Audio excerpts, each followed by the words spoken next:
Hello दोस्तों, फिर से आपके बीच में आज उपस्थित हैं। और एक दिन पहले मैंने वीडियो नहीं डाल पाया, कुछ वर्क आ गया था अर्जेंट। सो फिर से वही टॉपिक स्टार्ट किए हैं और स्टार्ट है। जैसा कि आप जानते हैं जो टॉपिक चल रहा है उस टॉपिक का नाम है जंतु ऊतक। हिंदी में क्या बोलते हैं उसे? जंतु ऊतक। और इंग्लिश में उसे क्या बोलते हैं? Animal tissue. और हम बार बार हर वीडियो में यही बता रहे थे कि एनिमल टिश्यू कितने प्रकार का होता है? 4 प्रकार का होता है। कितने प्रकार का जंतु ऊतक होता है? उसके जंतु ऊतक के जो भाग होते हैं उसके कितने भाग होते हैं? 4 भाग होते हैं। कितने भाग होते हैं?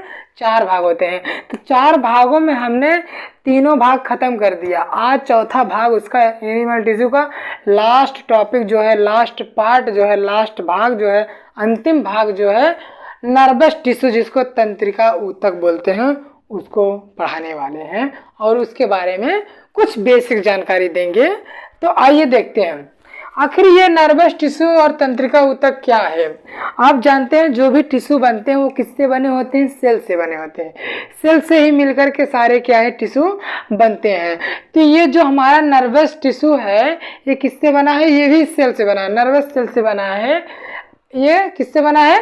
नर्वस सेल से बना है। तो अब देखिए, और ये किसके भाग होते हैं? ये जो ये हमारा जो नर्वस टिश्यू होता है ये नर्वस सिस्टम का भाग होता है। किसका? नर्वस सिस्टम का, मतलब तंत्रिका तंत्र। तंत्र किसे बोलेंगे? काफ़ी चीज़ें जो जिसमें हो, एकत्रित हो। जैसे कि जैसे आप कंप्यूटर देखें, कंप्यूटर में CPU रहता है, मॉनिटर रहता है, बहुत सारे मिलते हैं। तो उसको एक साथ में हम क्या बोलते हैं? सिस्टम बोलते हैं। उसी तरीके से नर्वस सिस्टम होता है, तंत्रिका जो तंत्र होता है हमारा, ये किसके भाग होते हैं? ये हमारे नर्वस टिश्यू के ही भाग होते हैं। तो ये इसी से बने होते हैं। The nervous tissue part of the nervous system. Nervous tissue जो हमारा होता है किसका पार्ट है?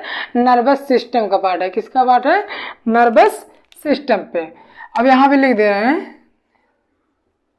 किसका पार्ट है? नर्वस सिस्टम का। और आगे देखिए, जब बहुत सारी तंत्रिकाएं जो हमारे नर्व होते हैं वो क्या है? बहुत सारी तंत्रिकाएं क्या है? आपस में क्या हो जाती हैं? जुड़ जाती हैं, तो तंत्रिका ऊतक का निर्माण करती है। किसका? ये इसी हमारे नर्वस टिश्यू का क्या करते हैं? निर्माण करती है। और आपको एक बात बताएं, इनमें क्या क्या आते हैं? इनमें स्पाइनल कॉर्ड आते हैं और हमारे ब्रेन आते हैं। जब हम नर्वस सिस्टम पढ़ाएंगे, तंत्रिका तंत्र पढ़ाएंगे, तो उसके बारे में सारा डिटेल से बताएंगे।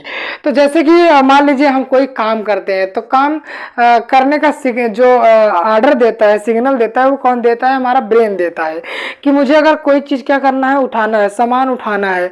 तो जब सामान को उठाएंगे, यहाँ पे मसल्स होती हैं, मसल काम करते हैं सामान को उठाने या दौड़ने। जब हम दौड़ते हैं, भागते हैं, तो कौन कौन काम करता है? तो मसल काम करता है। और ऑर्डर कौन कर रहा है? कौन सिग्नल दे रहा है? हमारा ब्रेन। ब्रेन को आप इस मस्तिष्क को बोल सकते हैं कि ये पूरी बॉडी का क्या है? NCB है। सारा सिस्टम यही है। यही अगर इसको कोई दिक्कत हो गया तो समझिए फिर कहानी खत्म है। तो ये क्या करता है? जैसे कि यहाँ से सिग्नल आया और हमने कोई सामान उठाया, तो यहाँ से और यहाँ पे एक मसल है जो यहाँ पे क्या होता है? ये क्या होता है? कॉन्स्ट्रिक्ट हो रहा है। ये हमारा जब ऐसे है तो फिर ये कॉन्स्ट्रिक्ट सिकुड़ता है। तो ये क्या काम करता है? इस सामान उठाने का काम करता है। जब हम नर्वस सिस्टम पढ़ाएंगे, तंत्रिका तंत्र पढ़ाएंगे, तो उसमें डिटेल से सारे बताएंगे क्या क्या आते हैं, जिसको हिंदी इंग्लिश में बोलते हैं CNS PNS। Central nervous system जो हमारा होता है उसमें क्या होता है? ये ब्रेन। नर्व जो बहुत सारी शाखाएं निकली होती हैं, बहुत सारे जैसे तार के जैसे पूरी बॉडी में, हम आपको दिखाएंगे, उसमें जब फिगर बना के बताएंगे। तो ये हमारा जो ब्रेन होता है, तो ब्रेन से ऐसे सीधे जो हमारा सीधे एकदम बीचों बीच सेंटर को, उसको क्या बोलेंगे? Central nervous system. फिर पेरिफेरल में क्या आता है? ये नर्वस सिस्टम के भाग आपको बताए। नर्वस सिस्टम के ये इसके छोड़ के बाकी इधर से जो निकला है स्पाइनल कॉर्ड से सारे जुड़े रहते हैं, पूरे ऐसे तार जैसे निकलते हैं।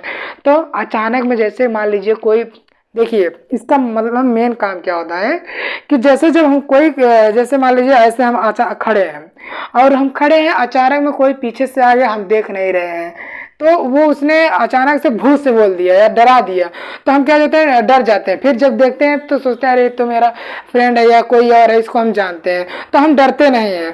तो ये क्या होता है कि ये सब जो उत्पन्न होता है, मतलब ये सब संवेदनाएं जो उत्पन्न होता है सब इसी नर्वस सिस्टम में ही आता है, सब सारे चीज़ें आते हैं।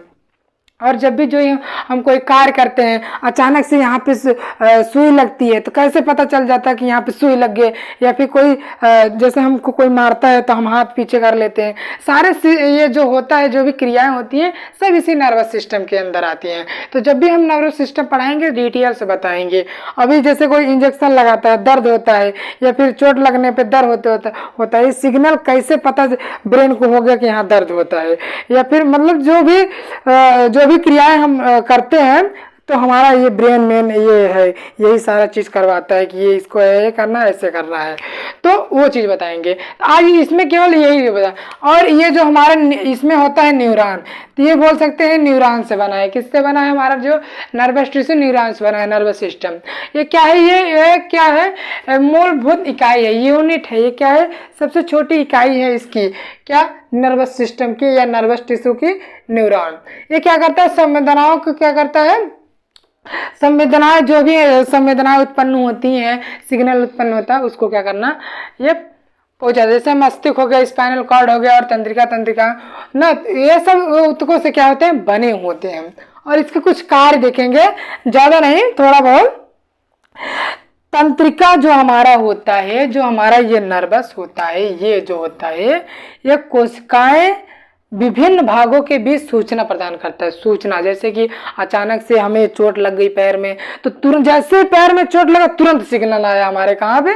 ब्रेन में आ गया। तो ब्रेन में जब सिग्नल आ गया तो हमें पता चल गया कि हाँ, कि वहाँ पे चोट लगा। तो ये सब पूरा न्यूरॉन काम करता है। तो न्यूरॉन ऐसे ही हमने एक छोटा स्ट्रक्चर बना दिया है। तो न्यूरॉन, बहुत सारे न्यूरॉन होते हैं। तो यहाँ पे ये जो ऐसे शाखा ऐसे निकली है, ये डेंड्राइट्स होते हैं। क्या होते हैं? ये डेंड्राइट्स होते हैं। ये क्या काम करते हैं? ये सिग्नल को पकड़ते हैं, अपनी तरफ पकड़ते हैं। जैसे कहाँ पे हमें जैसे चोट लग गया, तो वो तुरंत लेके जाते हैं ब्रेन तक। और यहाँ पे एक्सॉन होता है। तो ये सब क्या करता है? एक्सॉन जो करता है, हमारा जो डेंड्राइट होता है, संवेदना को ग्रहण करता है, एक्सेप्ट करता है। और जो हमारा एक्सॉन होता है, संवेदना को कोशिकाओं के दूर ले जाते हैं। कोशिकाएं जो होती हैं, इम्पल्स जो होते हैं। तो इस वीडियो में हमने केवल इतना ही बताया है। बाकी फिर अब जब हम नर्वस सिस्टम, जब सिस्टम स्टार्ट करेंगे, तो उसमें हम बढ़िया से एकदम डिटेल से आप लोगों को पढ़ाएंगे। तो हाँ, अगर कहीं भी कोई डाउट होती है या फिर कमेंट करके आप लोग जरूर बताइए। देखिए, और एक बात ये कहेंगे कि जैसे कि देखिए, मुझे व्यू जाए या ना जाए, लेकिन कम से कम आप लोग देखिए, सब्सक्राइब करिए ना करिए कोई मतलब, लाइक ना करिए, लेकिन कम से कम आप लोग ये देख सकते हैं कि मैं कैसे पढ़ा रहा हूँ, आप लोग समझ में आ रहा है कि नहीं आ रहा है। तो ये काम आप लोग कम से कम इतना तो करिए। तो चलिए, फिर से मिलते हैं एक नए वीडियो के साथ और एक नए टॉपिक के साथ। तो तब तक के लिए दोस्तों, बाय बाय, नमस्कार।